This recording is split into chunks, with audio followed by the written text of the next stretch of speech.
है एक नई सीरीज जिसका नाम है I am not a robot. तो सीरीज के पहले पार्ट की शुरुआत में मिंक्यू नाम के एक बहुत अमीर व्यापारी को दिखाते हैं जिसको एक अजीब सी बीमारी है। जब भी मिंक्यू किसी इंसान को टच करता है तो उसके शरीर पर अजीब से धब्बे आने लगते हैं और कुछ समय बाद ही उसको सांस लेने में भी काफी तकलीफ होने लगती है। अगर उसका कोई बुरा दिन हुआ तो इस बीमारी की वजह से वो अपनी जान भी खो सकता है। मिंक्यू की सबसे बड़ी इच्छा है कि वो किसी को गर्लफ्रेंड बनाए, लेकिन अपनी बीमारी के कारण वो लड़कियों से मिल भी नहीं सकता है। अपनी बीमारी की वजह से ही वह अपने घर में 15 सालों से अकेले रह रहा है। मिंक्यू का अपना खुद का एक डॉक्टर होता है जिसका नाम है डॉक्टर ओह, और मिंक्यू सिर्फ उसी पर विश्वास करता है। डॉक्टर भी मिंक्यू की बीमारी का इलाज बहुत समय से ढूंढ रहा है, लेकिन उसकी सभी कोशिशें बेकार होती रहती है। इसलिए डॉक्टर ओह मिंक्यू को बोलता है, भाई तुम्हें मान लेना चाहिए कि तुम्हें अपनी सारी जिंदगी अकेले ही बितानी पड़ेगी। और ऐसा बोलते हुए डॉक्टर मिंक्यू को एक स्मार्ट वॉच देता है। मिंक्यू को कितनी ज्यादा एलर्जी हो रही है इसका पता स्मार्ट वॉच से पता लगा जा सकता है। अगर घड़ी में नीला कलर आता है तो उसको एलर्जी नहीं है। पीला कलर आने का मतलब है कि मिंक्यू को थोड़ी बहुत एलर्जी हुई है, और ऑरेंज कलर होते ही मिंक्यू को सांस लेने में दिक्कत होने लगेगी। और सबसे खतरनाक है लाल कलर, जिसका मतलब होगा कि मिंक्यू कुछ ही मिनट्स में मर जाएगा। लेकिन मिंक्यू को कभी भी इतनी ज्यादा एलर्जी नहीं हुई है कि स्मार्ट वॉच पर लाल रंग आ जाए। अब एक दिन प्रोफेसर होंग नाम के एक बहुत ही होशियार साइंटिस्ट मिंक्यू से संपर्क करता है। वो बोलता है, मैंने और मेरी टीम ने मिलकर एक बहुत ही आधुनिक और होशियार रोबोट बनाया है जिससे मिंक्यू आप अपने घर के सभी काम करवा सकते हो। अब जैसा कि वो एक रोबोट की बात कर रहा है, इसीलिए मिंक्यू को एलर्जी भी नहीं होगी। और यही नहीं, और इस रोबोट की कीमत है 1 अरब वॉन। मिंक्यू को लगता है कि ये सब कोई बहुत बड़ा घोटाला है, लेकिन फिर भी वो लैब में प्रोफेसर होंग से मिलने चला जाता है। जैसे वो लैब में पहुंचता है तो उसका स्वागत एक रोबोट करता है। वो रोबोट बिल्कुल एक सुंदर लड़की की तरह दिख रहा होता है। वो रोबोट बोलती है, मेरा नाम है AG3, मैं बहुत आधुनिक AI रोबोट हूँ और मेरे को प्रोफेसर होंग ने बनाया है। मिंक्यू उस रोबोट को देखकर बहुत हैरान हो जाता है कि वाह भाई, ये तो कुछ नई चीज है। और जब वो रोबोट को टच करता है तो उसको कोई एलर्जी भी नहीं होती। और इस नई खोज से उत्साहित होकर मिंक्यू बताता है कि मैं AG3 को खरीदना चाहूंगा और साथ ही नए रोबोट बनाने में पैसे भी लगा सकता हूं, लेकिन पहले मैं रोबोट की एक बार जांच करना चाहता हूं। उसी रात लैब में बदकिस्मती से एक बुरा हादसा हो जाता है। प्रोफेसर की टीम के एक आदमी ने गलती से AG3 के प्रोसेसर पर सोडे की एक बूंद गिरा दी होती है, जिसकी वजह से AG3 में शॉर्ट सर्किट हो जाता है। और अब इससे प्रोफेसर और उसके साथी बहुत निराशा में डूबे हुए हैं, क्योंकि AG3 को ठीक करने में काफी दिन लग जाएंगे। और इस वजह से AG3 को वो कल MQ के पास नहीं भेज सकते, और ऐसा होने से AG3 को बेचने वाली डील भी कैंसिल हो सकती है। अगले दिन प्रोफेसर वोंग एक नया प्लान बनाता है। वोंग की एक गर्लफ्रेंड हुआ करती थी जिसका नाम जिया है, और AG3 का चेहरा और शरीर बिल्कुल जिया जैसा ही बनाया गया है। अब जैसा कि रोबोट बिल्कुल जिया की तरह दिखती है, इसीलिए वोंग अपनी पुरानी गर्लफ्रेंड जिया से मिलने जाता है। दोनों की मुलाकात थोड़ी अटपटी रहती है। पता लगता है कि जिया कुछ समय से पैसों की दिक्कत से गुजर रही है, इसलिए वोंग जिया को 1 करोड़ रुपए देने की बात करता है और बोलता है, जिया अगर तुम एक दिन के रोबोट बनने की एक्टिंग करोगी तो मैं तुम्हें 1 करोड़ रुपए दे दूंगा। जिया अपने पुराने बॉयफ्रेंड के लिए कुछ नहीं करना चाहती थी, लेकिन जैसा कि उसको पैसों की बहुत जरूरत है, इसलिए वो इस काम के लिए हाँ कर देती है। इसके बाद प्रोफेसर वोंग जिया को अपनी लैब में लेके जाता है और वहाँ AG3 रोबोट दिखाता है। इसके बाद सभी वैज्ञानिक मिलकर जिया को बिल्कुल AG3 जैसा ही बना देते हैं, और जिया के शरीर पर एक कवच भी लगा दिया होता है।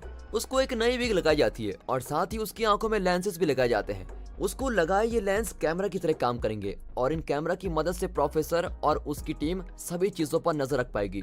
वैज्ञानिकों की टीम जिया को निर्देश भी भेज सकती है। सभी निर्देश लिखकर या वीडियो के जरिए जिया के लेंस पर आ जाएंगे। अब अगले दिन जिया को समय के हिसाब से मिंक्यू के घर पहुंचा दिया जाता है। जैसा कि मिंक्यू दरवाजा खोलता है, तभी जिया बिल्कुल हैरान होकर वापस अपने डब्बे में चले जाती है। पता लगता है कि जिया पहले भी मिंक्यू से मिल चुकी है। तब वो खाना डिलीवर करने का काम किया करती थी। उस समय उनका मिलना कुछ ज्यादा अच्छा नहीं रहा था, क्योंकि मिंक्यू पैसे दिए बिना ही वहां से जाने लगा था। लेकिन असलियत में तो बेचारा मिंक्यू किसी इंसान को छूने से बचना चाहता था। अब मिंक्यू जल्दी से प्रोफेसर को फोन करता है और पूछता है, ये सब क्या चल रहा है। वोंग एक बढ़िया सा बहाना बनाता है कि AG3 दो तरह से काम करती है, एक ऑपरेशनल मोड में है और दूसरा फ्रेंड मोड में। ऑपरेशन मोड में AG3 सिर्फ काम करती है, लेकिन फ्रेंड मोड में AG3 एक इंसान की तरह रहती है और आपके साथ दोस्तों की तरह व्यवहार करती है। वो अपनी बातों को जारी रखते हुए बोलता है, रोबोट अभी फ्रेंड मोड में है, लेकिन आप उसको ऑपरेशनल मोड में डाल सकते हो, आपको बस एक बटन दबाना होगा। बेचारा हमारा शरीफ सा मिंक्यू प्रोफेसर की बातों का विश्वास कर ही लेता है और रोबोट की गर्दन के पीछे लगे बटन को दबा देता है। जब जिया ठीक हो जाती है, मिंक्यू देखना चाहता है कि रोबोट कितनी होशियार है। तभी प्रोफेसर की लैब में बिजली चली जाती है, जिसकी वजह से जिया और वैज्ञानिकों का संपर्क बिल्कुल टूट जाता है। बेचारे को अब सब कुछ खुद ही संभालना होगा। लेकिन लड़की बहुत होशियार है। सबसे पहले जिहा को एक डब्बा खोलने के लिए दिया जाता है, जिसका पासवर्ड पता लगाने के लिए मैथ की मुश्किल कैलकुलस को 3 मिनट्स में हल करना होगा। साफ है बेचारी जिहा को तो कैलकुलस आती नहीं है, इसलिए वो डब्बे को तोड़ देती है, जिसकी वजह से मिंक्यू बिल्कुल चौंक जाता है कि ये क्या कर दिया इसने। इसके बाद मिंक्यू रोबोट से 10 सेकंड के अंदर एक अंडे को छिलने के लिए बोलता है, और इसके लिए रोबोट किसी मशीन का इस्तेमाल नहीं कर सकती है। अब जैसा कि जिया पहले खाना बनाने वाले रेस्टोरेंट में काम किया करती थी, इसलिए वो जल्दी से अंडा छील ही देती है। मिंक्यू ये देखकर बहुत प्रभावित होता है और रोबोट की तारीफ करते हुए बोलता है, तुम तो बहुत होशियार हो। और जिया को कभी किसी ने नहीं बोला था कि तुम होशियार हो, इसलिए अपनी तारीफ सुनकर वो थोड़ा स्माइल करती है। अब इस सब के दौरान बिजली वापस आ चुकी है, लेकिन जब वो लोग जिया के लेंस से संपर्क बनाते हैं, वो देखकर हैरान हो जाते हैं कि जिया मिंक्यू को चिल्ला चिल्लाकर डांट रही है। वो मिंक्यू को बिगड़ा हुआ बोलती है और पता लगता है कि जिया गुस्सा इसलिए है क्योंकि मिंक्यू रोबोट की छाती को घूर रहा था। मिंक्यू ने ऐसा इसलिए किया क्योंकि उसको लगता है कि रोबोट की छाती कल से बड़ी दिख रही है। वो रोबोट की छाती खोलकर बैटरी पैक को देखना चाहता था और इसलिए अपने हाथ बेचारे जिहा की छाती की तरफ बढ़ाने लगता है। अब यहाँ प्रोफेसर डर के मारे अपने घुटनों पर बैठ जाता है और बड़ी मुश्किल से मिंक्यू का फोन उठाता है। मिंक्यू फोन पर बोलता है, तुम किसको धोखा देने की कोशिश कर रहे हो। लेकिन तभी सभी की जान में जान आती है जब मिंक्यू बोलता है, तुम लोग बेकार क्वालिटी की बैटरी यूज करो यार, मुझे धोखा देना चाहते हो क्या। बेकार बैटरी की वजह से आज एजी की छाती फूल गई है। प्रोफेसर कुछ देर तक तो हकलाता ही रह जाता है और फिर बोलता है, मैंने बैटरी में कुछ बदलाव किए हैं, इसलिए प्लीज आप रोबोट की छाती ना छेड़ें, इससे गड़बड़ी हो सकती है। इसके बाद मिंक्यू अपनी दवाई लेने जाता है, लेकिन उसका दम घुटने लगता है। वो जल्दी जमीन पर गिर जाता है और उसका शरीर बिल्कुल अकड़ने लगता है। लेकिन किस्मती से वहां जिया आकर मिंक्यू की पीठ थपथपाकर उसकी मदद करती है। जब मिंक्यू अपने होश में आता है, वो रोबोट को हैरानी से देखता रहता है। जब मिंक्यू पूछता है, तुमने मेरे ऑर्डर के बिना मेरी मदद कैसे की, तभी जिया बोलती है, मैं बिना ऑर्डर्स के बहुत सारे काम कर सकती हूँ।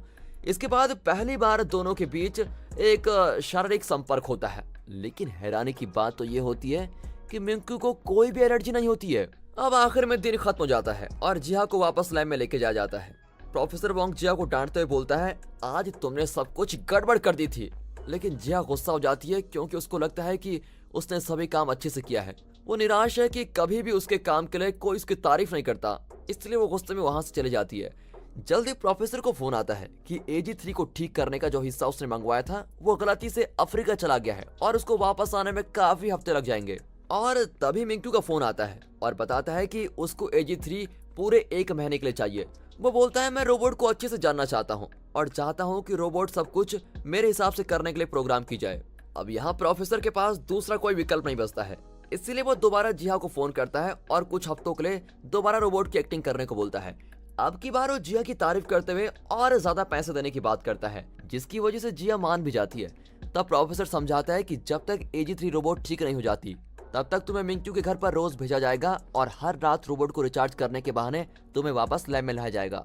अगले दिन बदकिस्मती से जिया को बहुत बुरे वाले दस्त लग जाते हैं। वो बहुत रोकने की कोशिश करती है, लेकिन अपने पेट की गैस बाहर निकाल ही देती है।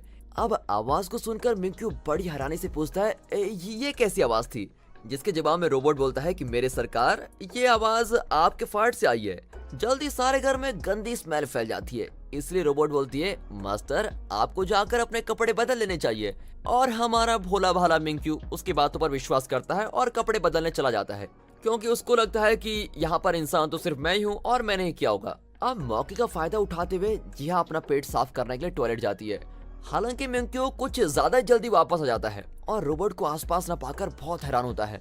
वो रोबोट को पुराने घर में ढूंढ रहा होता है और आखिर में उसको रोबोट टॉयलेट में मिलती है, जो कि मिंक्यू के महंगे वाले परफ्यूम टॉयलेट में छिड़क रही होती है।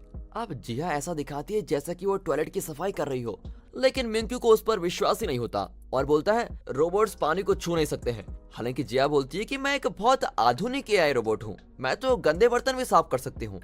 जब मिंक्यू वहां से जाने वाला होता है, तभी उसका ध्यान जिया के चेहरे से निकल रहे पसीने पर जाता है। वो इसको देखने के लिए जिया के पास जाता है, लेकिन बेचारा खुद ही साबुन पर पैर रखकर फिसल जाता है। अब जिया मिंक्यू की तरफ जाती है, लेकिन मिंक्यू को बचाने की जगह वो तो परफ्यूम की बोतल को बचाती है। बदकिस्मती से जिया मिंक्यू के ऊपर गिर जाती है और जैसा कि उसने लोहे की प्लेट अपनी चेस्ट पर लगाई हुई है, इसलिए मिंक्यू के बुरे हाल हो जाते हैं। उसी शाम जब AI साफ सफाई कर रही होती है, तभी गलती से 15 सालों से बना हुआ ताश का महल टूट जाता है। अब ये होता देखकर मिंक्यू दुख से चिल्लाने लगता है लेकिन इससे पहले कि मिंकू कुछ बोल पाए, जिया झूठ बोलती है कि मेरी बैटरी 5% से कम हो गई है, इसलिए बंद होने वाली हूँ। इसके बाद मिंकू प्रोफेसर से मिलने जाता है और बोलता है मैं तुम्हारी रोबोट की गलतियों से तंग आ चुका हूँ। लेकिन प्रोफेसर बोलता है सर आपको हमारी रोबोट को थोड़ा और टाइम देना होगा ताकि वो चीजों को और अच्छे से समझ सके। और फिर भोला भाला मिंकू ऐसा करने के लिए मान ही जाता है। अगले दिन मिंकू से मिलने कोई आने वाला है, इसलिए वो जिया को बाहर आने से मना करता है। उससे मिलने रायल नाम की एक लड़की आती है जो कि मिंकू का पहला प्यार है। हालांकि मिंकू का सारा जोश ठंडा पड़ जाता है जब रायल उसके कंधे को छू लेती है। मिंकू अपना चेहरा छुपाने की कोशिश करता रहता है और अपनी फैलती हुई एलर्जी को किसी तरह छुपा ही लेता है। वो तभी बोलता है मुझे एक बहुत जरूरी मीटिंग के लिए जाना है, हम बाद में मिलेंगे, ओके। और ऐसा बोलकर वो घर में भाग जाता है। किसी तरह से डगमगाते हुए वो अपने कमरे में पहुंचता है और अपनी दवाई निकालने की कोशिश करता है, लेकिन उसकी हालत बहुत बुरी हो गई है, इसीलिए वो अपना इंजेक्शन भी उठा नहीं पा रहा है। अब जब तक कि जिया वहां पहुंचती है तब तक मिंकू नीचे गिरा पड़ा होता है और सांस भी नहीं ले पा रहा है। अब हमें फ्लैशबैक दिखाया जाता है जब मिंकू के लिए सब कुछ सामान्य हुआ करता था और किसी के छूने पर उसको एलर्जी नहीं हुआ करती थी। छोटे से मिंकू के मम्मी पापा उसका हौसला बढ़ा रहे होते हैं जब मिंकू पहली बार ताश का घर बना रहा होता है। जब बेचारे का ताश वाला घर बिखर जाता है तब दुखी हो गए मिंकू का मूड अच्छा करने के लिए उसके पापा एक अच्छी ट्रिक्स दिखाते हैं। अगले सीन में दिखाते हैं कि मिंकू के जन्मदिन की पार्टी में सभी लोग इकट्ठा होते हैं। घर वापस जाते हुए पूरा परिवार एक गेम खेल रहा होता है, लेकिन बदकिस्मती से जब मिंकू के पापा कार की खिड़की खोलकर हवा ले रहे होते हैं तभी एक गुब्बारा उड़कर आता है और उनके चेहरे पर टकरा जाता है और इसकी वजह से कार का संतुलन बिगड़ता है और कार सामने से आते हुए एक ट्रक से टकरा जाती है। अब दिखाया जाता है कि मिंकू एक्सीडेंट के बाद हॉस्पिटल में जागता है और अपने मर चुके माँ बाप के लिए बहुत रोता है। बाद में मिंकू के बहुत सारे रिश्तेदार उसको गोद लेने के लिए आते हैं। असल में तो वो सभी ऐसा करके छोटे मिंकू के पैसे पाना चाहते हैं। बाद में मिंकू बाथरूम में जाता है। वो अपनी जेब में हाथ डालता है जिसमें एक कागज रखा हुआ है। उसमें किसने लिखा है कि किसी भी चीज पर अपने साइन मत करना। उस दिन मिंकू का एक दोस्त यूचुल आता है और मिंकू को गोद लेने पर पेपर्स पकड़ाता है। यूचुल बोलता है मेरे पापा तुम्हें गोद लेना चाहते हैं, अगर ऐसा हुआ तो बहुत मजा आएगा, तुम मेरे भाई बन जाओगे। मिंकू कुछ देर के लिए बहुत सोचता रहता है, लेकिन बेचारा आखिर में पेपर्स पर साइन कर ही देता है। खुशी खुशी से यूचुल अपने दोस्त का हाथ पकड़ता है और दिखाता है कि मैं हमेशा तुम्हारे साथ हूँ। लेकिन जब मिंकू वापस नीचे देखता है तो उसके दोस्त के हाथ एक राक्षस के पंजों में बदल जाते हैं। अब डर के मारे मिंकू चिल्लाता हुआ वहां से भाग जाता है। जहां यूचुल ने उसके हाथ पर छुआ था वहां कुछ अजीब धब्बे आने लगे हैं। कुछ समय बाद यूचुल अपने पापा के पास जाता है और मिंकू के साइन किए गए पेपर्स अपने पापा को पकड़ा देता है और बोलता है जैसा आपने बोला था मैंने वो अच्छे से कर दिया है। लेकिन जब उसके पापा लास्ट पेपर को देखता है तो पेपर पर मिंकू के साइन की जगह कुत्ते के बच्चे लिखा हुआ है और इससे साफ हो जाता है कि बच्चा अकेला ही रहना चाहता है। अब मिंकू अपने खाली पड़े अंधेरे से भरे घर में वापस आता है और इसके बाद से वो सभी इंसानों से अलग रहने लगा है। धोखा खाने की वजह से मिंकू इंसानों से बहुत नफरत करने लगा है और इस वजह से उसको बहुत एलर्जी हो गई है। बड़े होने के बाद भी उसकी एलर्जी के बारे में बस डॉक्टर को ही पता है और उसके अलावा एलर्जी के बारे में कोई नहीं जानता है। अब प्रेजेंट में दिखाते हैं मिंकू झटके के साथ जागता है और उसके साथ में जिया बैठी हुई होती है। मिंकू बोलता है मुझे सपने में बहुत सारे लोग दिखाई दिए जो कि मुझ पर पीछे से खंजर मार रहे थे। हालांकि वो हैरान होता है जब वो देखता है कि वो बिल्कुल सही सलामत है और उसके शरीर पर एलर्जी का कोई भी निशान नहीं है। इसलिए वो जिया के गालों को पकड़ते हुए बहुत प्यार करता है क्योंकि उसको लगता है कि रोबोट ने ही उसको इंजेक्शन दिया है। अब जल्द ही उनका रिश्ता बहुत गहरा होने लगता है। अब जिया और मिंकू बहुत सारा समय साथ में गुजारने लगते हैं और समय के साथ साथ वो और भी ज्यादा करीब आने लगते हैं। एक दिन मिंकू बोलता है मैं रायल से मिलने जाने वाला हूँ, इसलिए तुम भी मेरे साथ चलना। मिंकू और रायल की मुलाकात कुछ खास नहीं होती है और जैसे ही रायल वहाँ से जाने के लिए खड़ी होती है वो बोलती है हमें अच्छे दोस्तों की तरह हाथ मिलाना चाहिए। फिर ना चाहते हुए भी मिंकू को हाथ मिलाना ही पड़ता है जिसकी वजह से उसको फिर से एलर्जी होने लगती है। जल्दी उसको सांस लेने में भी बहुत दिक्कत होने लगती है। अब जैसे ही वो अपना इंजेक्शन पकड़कर लगाने वाला होता है तभी उसके दिमाग में ख्याल आता है कि क्या उसको इंजेक्शन का इस्तेमाल करना चाहिए या नहीं, क्योंकि वो अपनी बेकार जिंदगी से तंग आ गया है। तभी उसकी स्मार्ट वॉच भी और तेज आवाज करने लगती है और हार मान के वो अपना इंजेक्शन छोड़ ही देता है। लेकिन सही समय पर जिया जाती है और मिंकू को थोड़ा होश आता है। जिया उसके साथ बैठती है और जैसे ही मिंकू जिया की तरफ देखता है उसकी हालत ठीक होने लगती है और उसकी स्मार्ट वॉच से आवाज आना बंद हो जाती है। ऐसा लगता है कि जैसा कि बिना इंजेक्शन का इस्तेमाल किए वो बिल्कुल सही हो गया है। उसके बाद ही दोनों वापस घर जाने का तय करते हैं, लेकिन रास्ते में मिंकू एक माली से टकरा जाता है और नीचे गिर जाता है। तभी मिंकू ठीक है या नहीं ये देखने के लिए माली मिंकू को अपने हाथों से उठा लेता है, लेकिन उसके छूने के बाद भी मिंकू को एलर्जी नहीं होती फिर मिंक्यू अपनी एलर्जी को चेक करने के लिए भीड़ भाड़ वाली जगह में जाता है और ये एक ऐसा काम है जो उसने पिछले 15 सालों से नहीं किया है। कुछ समय बाद एक छोटा बच्चा मिंक्यू को अपने हाथ से छू लेता है, लेकिन फिर से एक और बार मिंक्यू को एलर्जी नहीं होती। इसके बाद मिंक्यू और उसकी प्यारी सी रोबोट दोनों मिलकर भीड़ भाड़ वाली एक जगह में शो देख रहे होते हैं। तभी एक आदमी लहर बनाने के लिए कूदते हुए मिंक्यू को हाथ पकड़ लेता है। इसलिए मिंक्यू अपनी स्मार्ट घड़ी को देखता है जिसमें एलर्जी का कोई निशान नहीं होता। अब मिंक्यू की आंखें बहुत नम हो गई है। वो बड़ी धीमी आवाज में बोलता है, आखिरकार मेरी एलर्जी ठीक हो ही गई है। इसके बाद मिंक्यू एक खाली जगह पर जाता है ताकि वो अपने डॉक्टर को कॉल कर सके। जब वो आंसू से भरी आंखों के साथ बोल रहा होता है कि मेरी बीमारी ठीक हो गई है, तभी एक आदमी उससे टकरा जाता है जिसकी वजह से घड़ी में बहुत तेज आवाज आने लगती है। अब इस सब के दौरान जिहा मिंक्यू को ढूंढने लगती है और जैसे ही वो दोनों मिलते हैं तभी मिंक्यू की घड़ी की आवाज कम होने लगती है और उसके शरीर पर से एलर्जी भी कम होने लगती है।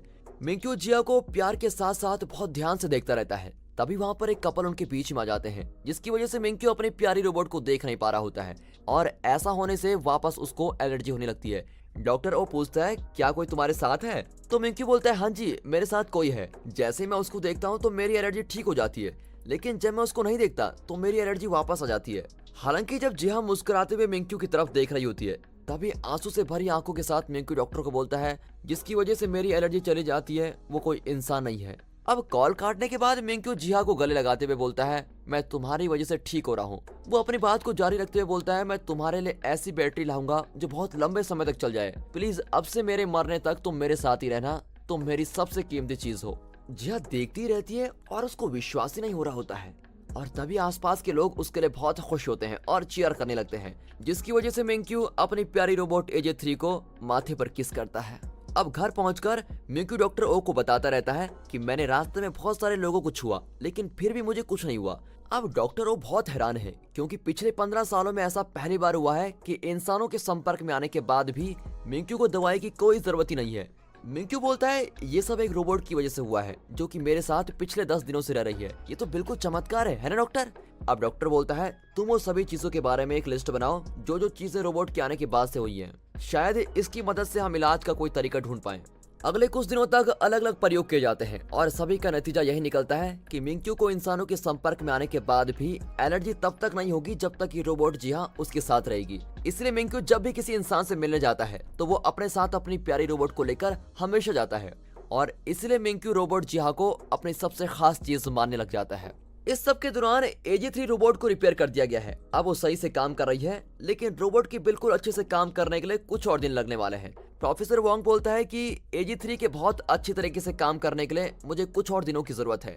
जिहा जो कि अपनी नई जिंदगी को पसंद करने लगी थी, प्रोफेसर वोंग की बात सुनकर बहुत दुखी हो जाती है। एक दिन मिंक्यू जिहा को लेकर एक बहुत अच्छे रेस्टोरेंट में लेके जाता है, लेकिन जिहा को अपने से अलग बिठा देता है।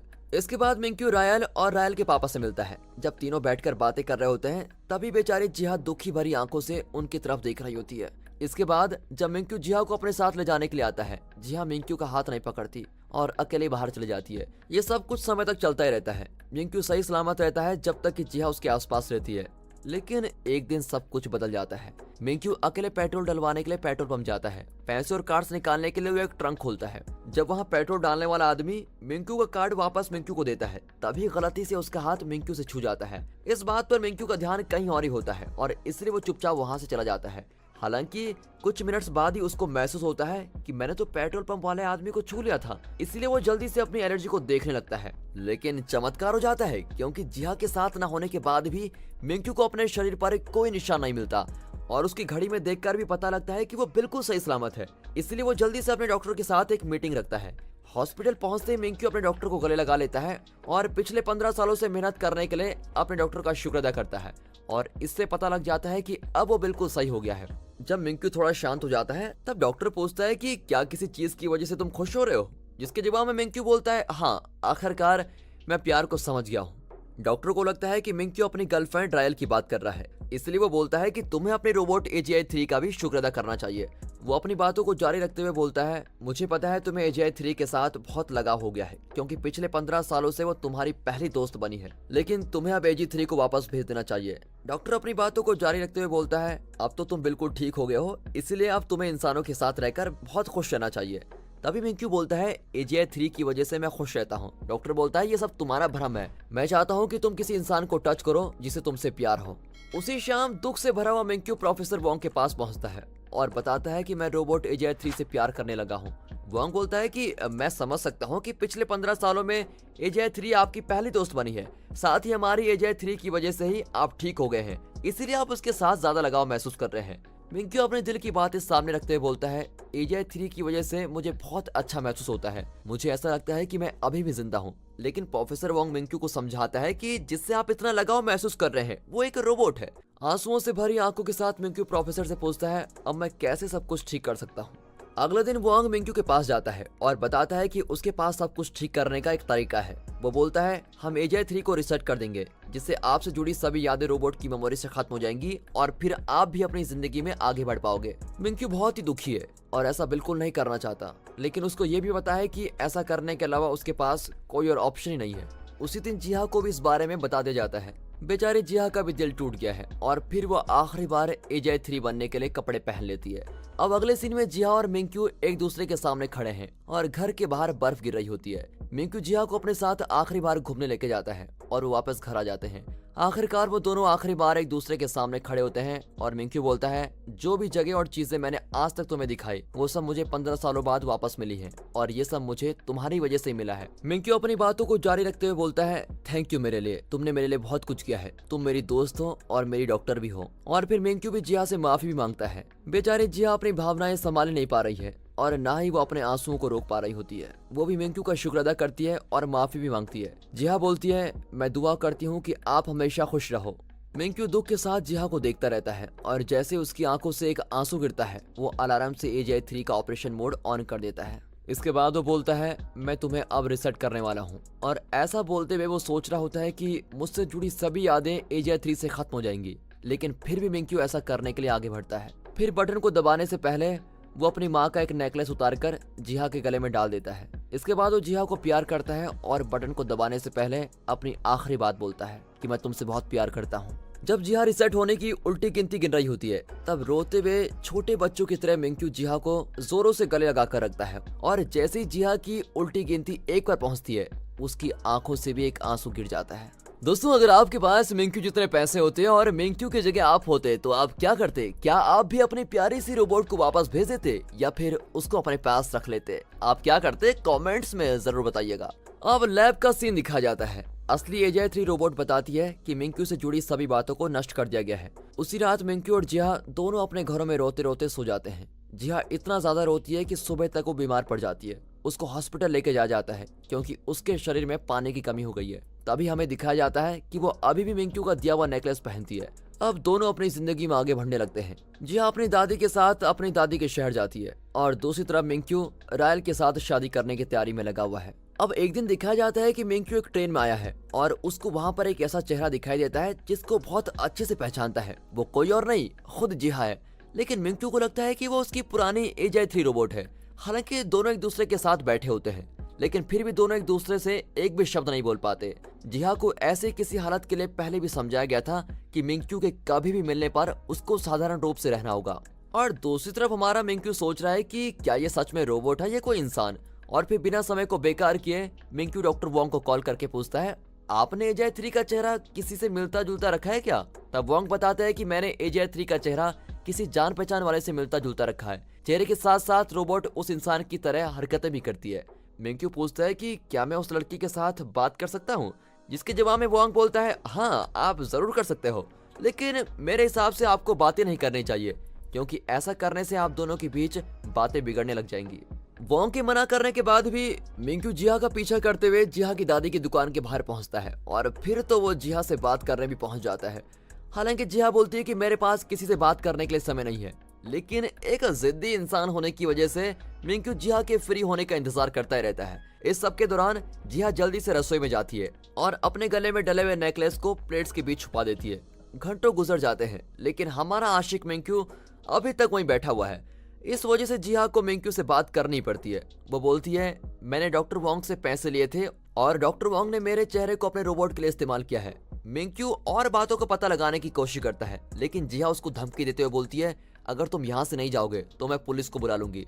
हालांकि मिंक्यू चालाकी से जिहा की दादी से पूछता है, क्या आपके पास खाली कमरे पड़े हैं? जिसके जवाब में दादी जी हाँ बोल देती है और मिंक्यू को रात के रहने के लिए कमरा दे देती है।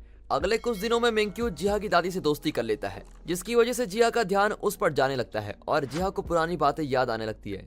एक शाम दादी जी जिहा को गोदाम से सामान लेने के लिए बोलती है, लेकिन अंधेरा होने की वजह से दादी जी मिंक्यू से बोलती है, बेटा क्या आप मेरी पोती की मदद करके उसके साथ चले जाओगे?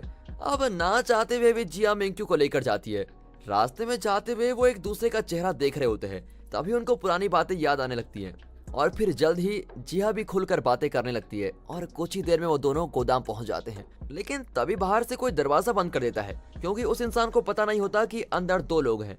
अब दोनों के पास कोई चारा नहीं बचता, इसीलिए दोनों को साथ में रात गुजारनी पड़ती है। आखिरकार सुबह होती है और कोई आकर गोदाम का दरवाजा खोलता है। वो देखता है कि जिया और मिंक्यू साथ में सो रहे होते हैं। वापस दुकान में पहुंचने के बाद मिंक्यू खाना बनाने में भी मदद करता है। अब एक बार तो मिंक्यू को नेकलेस मिलने वाला होता है, लेकिन जिया उसको सही समय पर दोबारा छुपा लेती है। अगले दिन मिंक्यू दोबारा दादी के रेस्टोरेंट में जाता है और उसको पता लगता है कि जिया वहां से जा चुकी है। मिंक्यू उसको सभी जगह ढूंढता रहता है और आखिर में जिया उसको समुद्र के किनारे मिलती है। उसको देखकर जिया जल्दी से अपना नेकलेस छुपा लेती है, लेकिन अब तक तो काफी ज्यादा देर हो गई है। मिंक्यू ने नेकलेस देख लिया है और इसकी वजह से मिंक्यू को वो दिन याद आने लगता है जब वो आखिरी बार एजे 3 से मिला था। उसको महसूस होता है कि मेरे साथ धोखा किया गया है, इसलिए वो गुस्सा हो जाता है, लेकिन उसके कुछ बोलने से पहले ही एलर्जी वापस आ जाती है। उसकी स्मार्ट घड़ी में आज पहली बार लाल रंग आ गया है और अब वो बेचारा दुख से भरा जमीन पर गिर जाता है और उसका जिंदा बच पाना अब मुश्किल लग रहा है। और दोस्तों इसी के रोने के अलावा उसके पास कोई और ऑप्शन नहीं होता। उसी वक्त वहाँ पर डॉक्टर और उसका असिस्टेंट आते हैं और मिंक्यू को इंजेक्शन लगाते हैं। इसके बाद मिंक्यू को वापस घर ले जाया जाता है और उसकी बहुत अच्छे से देखभाल भी की जाती है। जिहा अंदर जाकर सब कुछ समझाना चाहती है, लेकिन डॉक्टर उसको अंदर जाने से मना कर देता है। एक दिन मिंक्यू का असिस्टेंट जिनबे उससे मिलने आता है। दोनों बात कर रहे होते हैं, तभी मिंक्यू बोलता है कि हमें वोंग और उसके साथियों सेंटा मैरिया टीम पर कानूनी कार्रवाई करनी चाहिए, क्योंकि उन्होंने मुझको धोखा दिया है और साथ ही जिहा पर भी केस करेंगे। जिन बोलता है ऐसा करने से शायद आपकी पदवी कंपनी से छीन ली जाएगी और हो सकता है कि आपकी एलर्जी की बात पूरी दुनिया में फैल जाए। लेकिन मिंक्यू हैरान तब होता है जब जिन भी अपना इस्तीफा मिंक्यू को पकड़ाता है, क्योंकि जिहा जिन की ही बहन है। अब इसके बाद जिनबे सेंटा मैरिया लैब में जाता है और सभी को बोलता है कि तुम्हें लैब को छोड़कर भाग जाना चाहिए। दूसरी तरफ जिहा मिंक्यू के लिए साफ सुथरा खाना बना रही होती है और रोज मिंक्यू के घर जाने लगती है। हालांकि उसका बनाया खाना मिंक्यू फेंक देता है और उसके साथ बहुत बुरा व्यवहार करता है। इसके बाद भी जिया हार नहीं मानती और बोलती है, मैं तुम्हें देखने के लिए रोज आऊंगी और कभी हार नहीं मानूंगी। एक रात मिंक्यू जिया के बारे में सोच रहा होता है, इसलिए वो बाहर जाता है और आग के किनारे पर खड़ा हो जाता है, जहाँ उसके घर में काम करने वाला एक आदमी बैठा हुआ है। मिंक्यू पूछता है, क्या कभी तुमने मुझसे झूठ बोला है? जिसके जवाब में आदमी बोलता है कि आजकल ऐसा कोई इंसान नहीं है जो झूठ ना बोलता हो। अगले दिन जिया मिंक्यू के घर जा रही होती है और अचानक उसके सामने एक बच्चा आ जाता है, जिसकी वजह से उसका एक छोटा सा एक्सीडेंट हो जाता है और जिहा के हाथ में थोड़ी चोट भी लग जाती है। फिर काफी घंटे गुजर जाते हैं, लेकिन जिहा अभी तक पहुंची नहीं होती है, इसलिए मिंक्यू को बहुत बेचैनी होने लगती है। बेचारी जिहा सुबह तो मिंक्यू के घर आ नहीं पाई थी, लेकिन वो शाम के समय मिंक्यू के घर पहुंच जाती है और हमेशा की तरह वो मिंक्यू के लिए खाना परोसती है। और जैसे वो जाने वाली होती है तभी मिंक्यू उसको रोकता है। मिंक्यू पूछता है, क्या तुमने ये सब सिर्फ अपने फायदे के लिए किया है ना? जिया बोलती है, नहीं मैंने ऐसा नहीं किया है, मेरे पास तुम्हें बताने के लिए बहुत कुछ है। हालांकि मिंक्यू जिहा की कोई बात नहीं सुनना चाहता और पूछता है, क्या तुम मुझे बेवकूफ बनाकर खुश हो? वो गुस्से में कांच के गिलास फेंकता है, जिसका हिस्सा टूटकर जिहा के हाथ पर लग जाता है, लेकिन चोट लगने के बाद भी वो चुपचाप माफी मांगकर चली जाती है। अगले दिन मिंक्यू देखता है कि जिहा उसके लिए कुछ कॉमिक बुक्स छोड़कर गई है। कुछ समय बाद जिहा की एक अच्छी दोस्त मिंक्यू के घर जाती है और बोलती है, तुम जल्दी अपनी सभी खास चीजों को खोने वाले हो। वो बताती है कि सेंटा मारिया टीम मेरे रेस्टोरेंट में रुकी हुई है, लेकिन जल्द ही वो सभी और जिहा ऑस्ट्रेलिया जाने वाले हैं। अब ये बात सुनकर मिंक्यू बहुत दुखी दिखाई देता है, लेकिन वो ऐसा दिखाने की कोशिश करता है जैसे इस बात का उस पर कोई प्रभाव ही ना पड़ा हो। बाद में मिंक्यू जिहा के दोस्त के होटल में जाता है, क्योंकि वो सेंटा मैरिया टीम के वैज्ञानिकों से मिलना चाहता है। मिंक्यू दूर से ही उनको देखता रहता है और उसको जिहा की दोस्त की बोली बातें याद आने लगती हैं कि तुम जिहा की यादों के साथ यहीं अकेले रह जाओगे। जब मिंक्यू सभी को देख रहा होता है, तभी टीम के एक सदस्य का ध्यान मिंक्यू पर चला जाता है और वो मिंक्यू से मिलने भागता है, लेकिन मिंक्यू उस आदमी को इग्नोर करते हुए वहां से चला जाता है। फिर वो अपने घर पहुंचता है और टीवी को चालू करता है। तभी दिखाया जाता है कि अगले 1 घंटे में 70% सितारे गिरने वाले हैं। वो इस बात पर ध्यान नहीं देता और छाता अंदर रखने के लिए चला जाता है। वहाँ उसको एक और छाता मिलता है जो कि AGI-3 का था। उसके दिमाग में कुछ आता है और वो जल्दी से छाता के बारे में इंटरनेट पर ढूंढना शुरू कर देता है और तभी पता लगता है कि वो छाता जिहा का बनाया हुआ है। इसी वजह से मिंक्यू को याद आता है कि कैसे जिहा ने उसे इसी छाते के नीचे किस किया था। अगले सीन में रोबोट AGI-3 दिखाई जाती है। वो मिंक्यू के पास जाने वाली है क्योंकि मिंक्यू ने टूटे तारे देखने का वादा किया था। इसके बाद मिंक्यू गाड़ी लेकर माउंट हेबेंग में जाता है और वहाँ जिहा का इंतजार करता है। कुछ समय बाद जिहा आती है और दोनों एक दूसरे से बातें करने लगते हैं। मिंक्यू बोलता है, अब तुम मुझे शुरू से लेकर अभी तक का सारा सच बता दो। जिहा बोलती है कि जिसको आप AGI-3 रोबोट समझ रहे थे वो कोई रोबोट नहीं, खुद मैं ही थी। आप एक रोबोट के साथ नहीं बल्कि एक इंसान के साथ थे। ये सुनकर मिंक्यू को जिहा के साथ गुजारी सारी बातें याद आने लगती हैं कि कैसे वो जिहा को उस समय रोबोट समझता था। वो अपने आप को बेवकूफ समझते हुए बोलता है कि मैं कैसे इतना बेवकूफ हो सकता हूँ, मैं एक रोबोट और इंसान में फर्क भी नहीं बता पाया। वो बोलता है कि तुमने इसके सिवा और क्या क्या झूठ बोला है मुझसे। जिसके जवाब में जिहा बोलती है कि मैंने कोई और झूठ नहीं बोला है, लेकिन पहले मैंने थोड़ा सा खाना और शराब चुराई थी। मिंक्यू पूछता है कि जब हम पहली बार मिले तो तुमने मेरे बारे में क्या सोचा था। जिहा बोलती है कि शुरू में मुझे आप बुरे इंसान लगे थे क्योंकि आपने मुझे डिलीवरी के पैसे नहीं दिए थे। मुझे तो शुरू में ये भी लगा कि आप थोड़े पागल भी हो क्योंकि आप अपने वैक्यूम क्लीनर का बर्थडे बना रहे थे और काफी उल्टी चीजों के बारे में बात भी कर रहे थे। लेकिन कुछ समय बाद मुझे चीजें समझ आई और तब से मैंने बस आपकी खुशियां ही मांगी है। मैं तब से आपको खुश देखने के लिए कुछ भी करने को तैयार थी और अब भी हूँ। इसके बाद मिंक्यू जिहा को अपने साथ बैठने के लिए बुलाता है और बोलता है, जो भी तुम्हारे दिल में है वो सब आज मुझे बता दो। जिहा बताती है कि जब भी मैं आपके घर में सुबह शाम जाती थी तब मुझे बहुत खुशी मिलती थी। जिहा मिंक्यू को वो वाला दिन भी याद दिलाती है जब मिंक्यू ने बोला था कि AGI-3 तुम मेरा खजाना हो, तुम मेरे लिए सबसे खास हो, प्लीज हमेशा मेरे साथ ही रहना। जिहा बोलती है कि आपकी ये बात सुनकर मुझे उस दिन ऐसा लगा जैसे कोई मुझे अपनी गर्लफ्रेंड बनाने के लिए पूछ रहा हो। वो ऐसे बहुत सारी अच्छी बातों की याद दिलाती है उसको और बताती है कि कैसे वो मिंक्यू के चेहरे पर मुस्कुराहट देखकर खुद भी बहुत खुश हुआ करती थी। मिंक्यू पूछता है, क्या इस सब के दौरान कोई ऐसा भी समय था जब तुम किसी बात को लेकर डरे भी हो।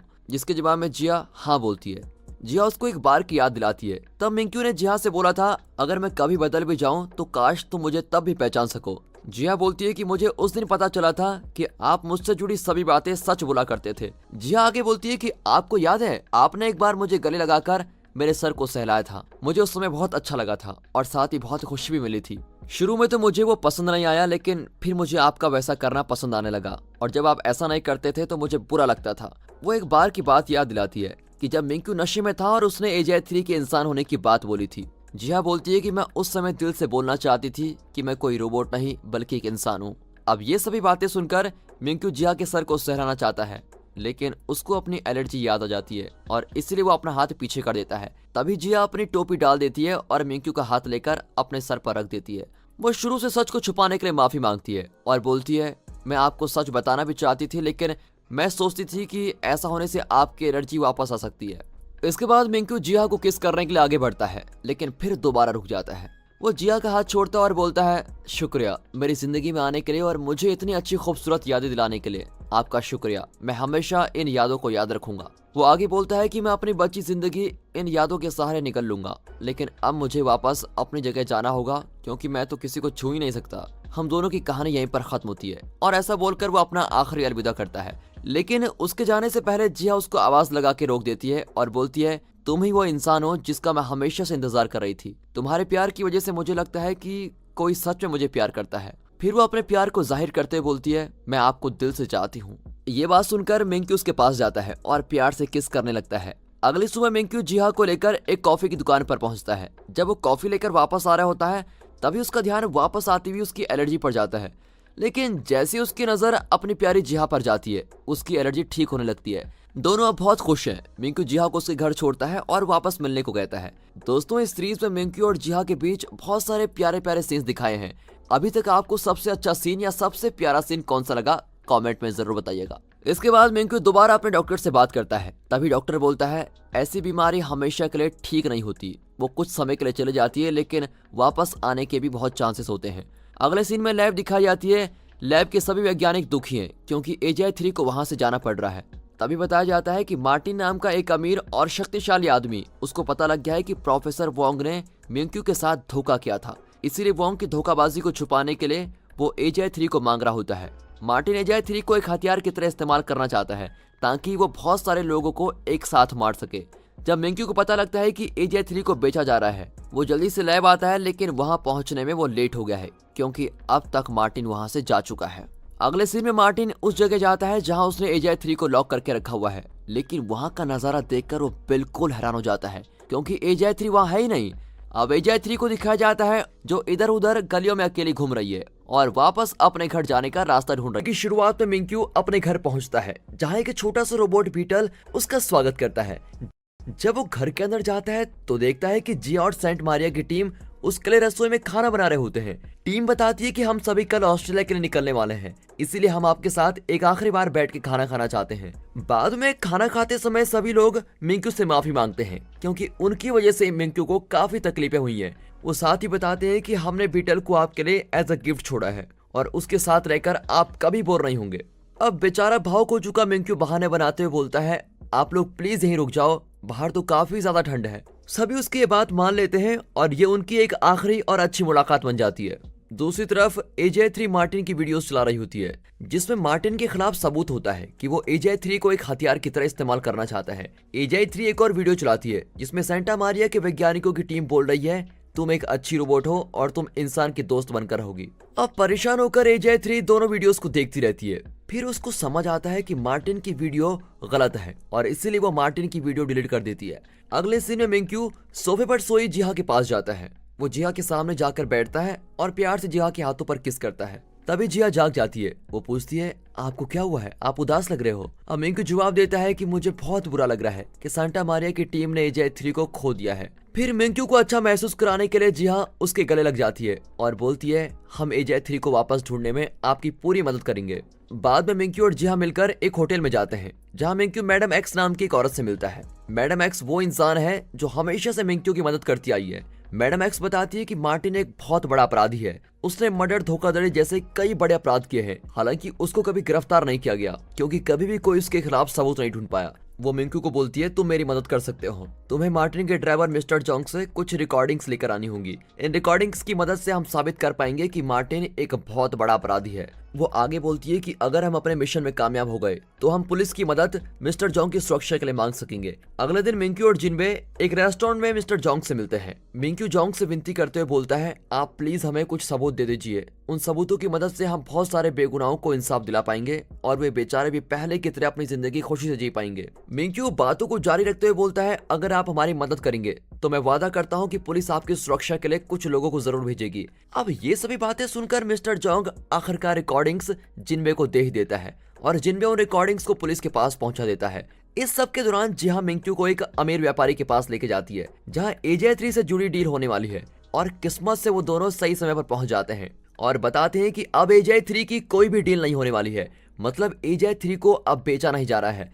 लेकिन जैसे कि मिंक्यू को पता लगता है कि एजे 3 तो खो गई है, वो जल्दी सेंटा मारिया टीम को इस बारे में बता देता है। बाद में जैसे कि डील तो कैंसिल हो ही गई है, इसलिए मार्टिन बहुत गुस्सा है। इसलिए वो अपने आदमी को जल्दी से जल्दी एजे 3 को ढूंढने के लिए बोलता है और सारा डाटा डिलीट करने को बोलता है। मार्टिन अपने एक आदमी को बोलता है कि अगर तुम एजे 3 को ढूंढने में मेरी मदद नहीं करोगे तो तुम्हारे पापा को बुरे नतीजों से गुजरना पड़ेगा। अपने आदमी को काम बांट कर मार्टिन देश छोड़कर भागने का तय करता है ताकि उसको पुलिस वाले का सामना न करना पड़े। इसके दौरान एजे 3 वापस घर नहीं पहुंच पा रही है, इसीलिए वो कुछ समय के लिए एक भिखारी के पास जाकर बैठ जाती है। भिखारी बोलता है, तुम यहाँ से चले जाओ, लेकिन एजे 3 तो अपनी बातें शुरू कर देती है। धीरे धीरे दोनों को एक दूसरे के साथ अच्छा लगने लगता है और राजा की तरह बड़े दिल वाला भिखारी एक बस टिकट एजे 3 को पकड़ाता है जिससे कि एजे 3 को वापस जाने में मदद मिलेगी। अब कहीं और सेंटा मारिया की टीम कैमरे की रिकॉर्डिंग्स की मदद से एजे 3 को ढूंढने की कोशिश कर रही है और इसके दौरान मिंक्यू, जिहा और मार्टिन के आदमी रोबोट को गलियों में घूम घूम कर ढूंढ रहे हैं। अब कुछ समय बाद मार्टिन के लोगों को एजे 3 का पता लग जाता है कि वो एक कंप्यूटर के शोरूम में चली गई है। एजे 3 कंप्यूटर की मदद से मिंक्यू के घर का रास्ता ढूंढ लेती है और वहां तक की एक बस ले लेती है। उसके कुछ देर बाद ही मार्टिन के आदमी उसी कंप्यूटर वाले शोरूम में जाते हैं और उनको पता लग जाता है कि एजे 3 कहाँ जा रही है। जल्दी से इसके बारे में वो मार्टिन के असिस्टेंट को बता देते हैं। अब कुछ समय बाद एजे 3 बस से उतरकर मिंक्यू के घर की तरफ पैदल जाने लगती है। रास्ते में उसके पास कोई चाचा भतीजा आते हैं और वो एजे 3 को पसंद भी करते हैं। वो बोलते हैं, तुम हमारे साथ चलो, हम तुम्हें तुम्हारे घर छोड़ देंगे। लेकिन जैसे ही तीनों मिंक्यू के घर के लिए निकलने वाले होते हैं तभी मार्टिन के आदमी वहां आकर उनका रास्ता ब्लॉक कर देते हैं। मार्टिन के आदमी एजे 3 को ले जाने वाले होते हैं कि तभी वहां पर पुलिस वाले आ जाते हैं और मार्टिन के बुरे आदमियों को पकड़ लेते हैं। कुछ समय बाद हॉन्ग आता है और एजे 3 को वापस लैब में लेके जाता है। टीम के सभी लोग बहुत खुश हैं कि आखिरकार उनकी प्यारी रोबोट दोस्त वापस आ गई है। अगले सीन में मिंक्यू और जिया वापस घर गए हैं और दोनों शांति से बैठे हुए हैं और चिंता मुक्त दिख रहे हैं। कुछ समय तक बातचीत करने के बाद जिया वापस अपने घर जाने को बोलती है, लेकिन मिंक्यू भूखा होने का बहाना करके उसको वहीं रोक देता है। जब जिया अपने प्यारे मिंक्यू के लिए कुछ बना रही होती है, तभी मिंक्यू उसको अपनी तरफ खींचता है और किस करने लगता है। उसी रात सेंटा मारे की पूरी टीम रात के खाने के लिए इकट्ठा होती है। वो सभी मिलकर एजे 3 की रिकॉर्डिंग्स को देखते हैं क्योंकि वो पहली बार लोगों के बीच गई थी।